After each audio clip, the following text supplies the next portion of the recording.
As manifestações desse último dia 7 de setembro, Brasil afora, marcaram o cenário polarizador político do Brasil que vem nos acorrentando nos últimos anos. De um lado, uma esquerda enfraquecida tanto no seu âmbito institucional, quanto no seu âmbito das manifestações sociais, das ruas, dos movimentos populares.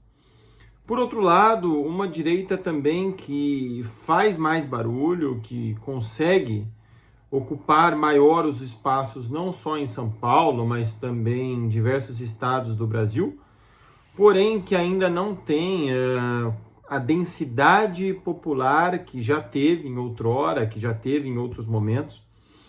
Portanto, é possível traçar alguns panoramas, é possível traçar alguns cenários diante da radiografia das manifestações políticas que a gente viu no dia de hoje.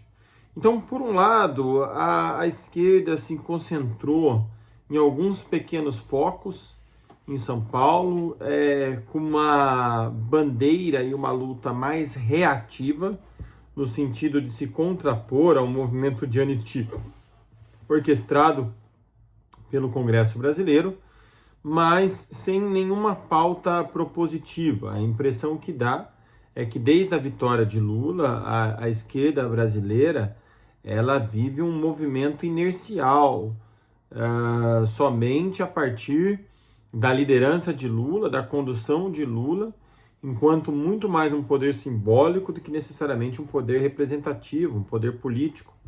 Até porque nesse terceiro mandato de Lula, com exceção da reforma tributária, que não foi um projeto da esquerda brasileira, foi um projeto que foi votado e aprovado no governo Lula, mas era um projeto que já estava sendo gestado há muito tempo, nós não tivemos até aqui nenhum projeto de desenvolvimento estrutural no que diz respeito à modernização do capitalismo brasileiro. Basta vermos que o governo Lula até aqui ele se resume ao combate à figura de Bolsonaro, do bolsonarismo, e por outro lado, a aprovação de algumas medidas, de algumas cotas, de alguns vales, como foi agora o Vale Gás, que são mais remendos de um problema ligado às desigualdades e mazelas da sociedade brasileira do que de fato um projeto de Brasil. Por outro lado, o julgamento de Bolsonaro vem fazendo com que a direita, no Congresso e na sociedade, se divida entre uma posição mais moderada e uma posição mais radical. Ao meu ver, a sociedade brasileira também esgotou, de uma certa forma, sua esperança na possibilidade de transformação vinda por parte do bolsonarismo. Até porque, dentro da própria família Bolsonaro, existem diferentes interesses que não estão coligados com um projeto de Brasil. Então, quando você vê Eduardo Bolsonaro nos Estados Unidos, é algo muito mais buscando uma sobrevivência política do que necessariamente propondo algo para o Brasil. Então, portanto, a bandeira da anistia ela está servindo para a direita se recompor politicamente, mas também não desenvolver nenhum projeto estrutural para a sociedade brasileira. E é nesse cenário que Tarcísio de Freitas vem tentando aglutinar essas dificuldades da direita para tentar encampar uma rivalidade com Lula na política brasileira do ano que vem, nas eleições de 2026. Esse cenário ele é promissor, levando em consideração a capacidade de Tarcísio de se unir ao governador Zema de Minas Gerais, a capacidade de Tarcísio atrair também uma parte do bolsonarismo. Acho muito sintomático quando Michele Bolsonaro está presente no último 7 de setembro, antes do processo eleitoral, antes das disputas eleitorais. Então isso tira uma foto interessante do que pode vir a ser uma chapa entre presidente, candidato a presidente e vice, ou uma eleição para senadora.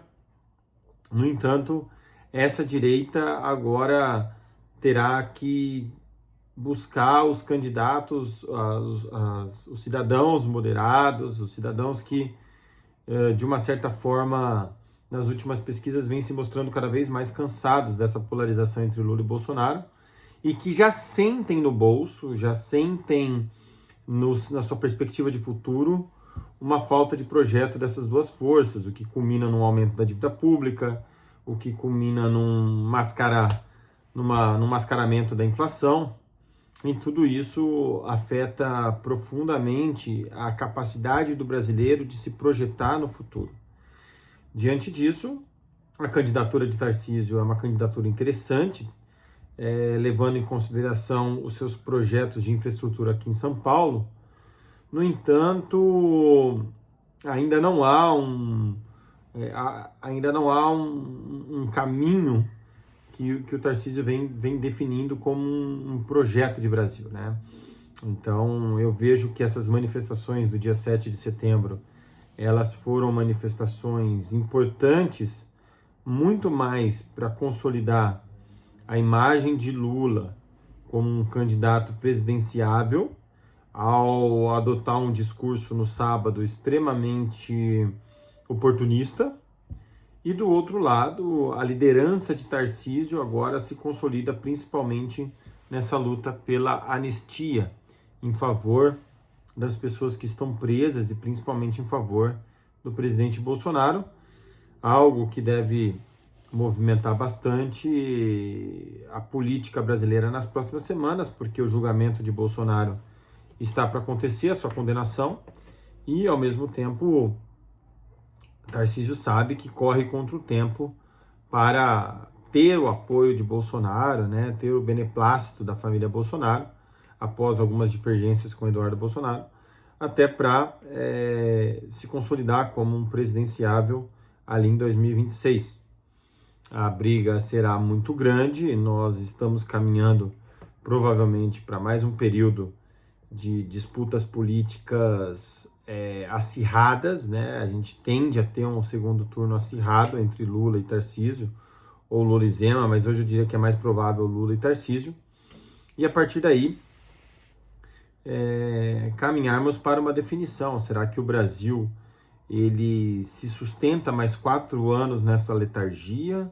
Será que Tarcísio realmente trará para o país, caso seja eleito, uma mudança significativa? Porque estamos chegando a um ponto em que, com a nossa dívida pública e com a ausência de reformas estruturantes, o nosso capitalismo tende a se enfraquecer cada vez mais e perder oportunidades que estão sendo conquistadas em outras regiões do planeta. O Brasil se gabava de ter o segundo maior crescimento do PIB e nesse trimestre já registrou o 32º, o 35º PIB desse período, ou seja, nós estamos começando a ver os primeiros sinais de um freio que pode ser muito prejudicial para a nossa economia, porque com o aumento da dívida, uma inflação ainda fora da meta e uma queda do crescimento econômico, a chance de nós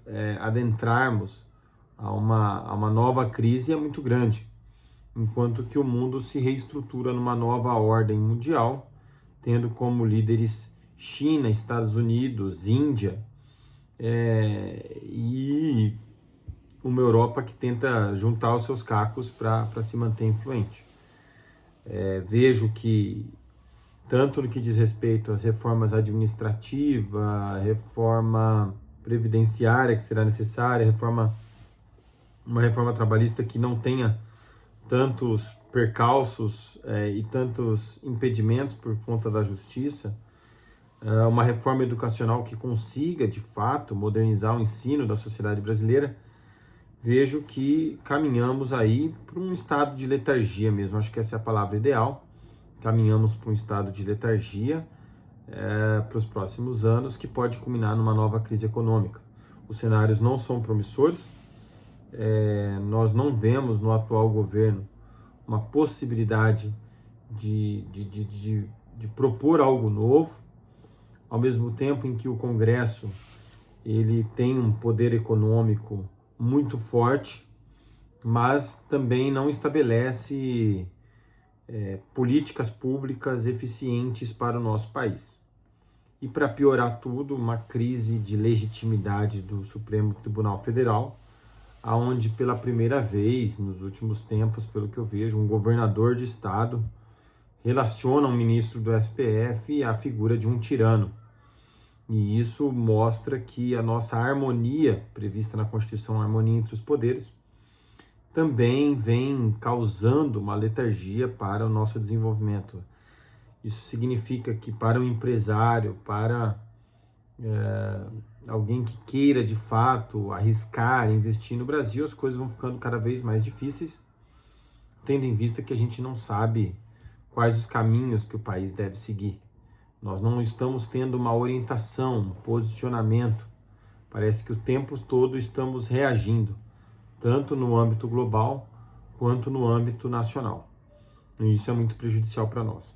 Portanto, para finalizar essa radiografia do 7 de setembro, eu diria que a vitória da direita em termos sociais, políticos e populares ainda é uma vitória muito frágil, é uma vitória enfraquecida, mas ainda é uma vitória sobre a esquerda no que diz respeito ao controle das ruas.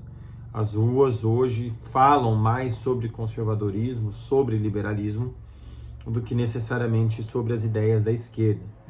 E nesse sentido, isso marca um ponto de inflexão que ocorreu no Brasil a partir do ano de 2015, e que nesses últimos 10 anos a direita, não à toa, vem conquistando cada vez mais espaços no Congresso Nacional e também na opinião pública. Se nós levarmos em consideração que há 10 anos a direita quase não dizia o seu nome, hoje ela não teme em dizer o seu nome, parafraseando aí um livro do Vladimir Safatli, que diz que a esquerda não teme em dizer o seu nome, e isso vem se modificando no Brasil.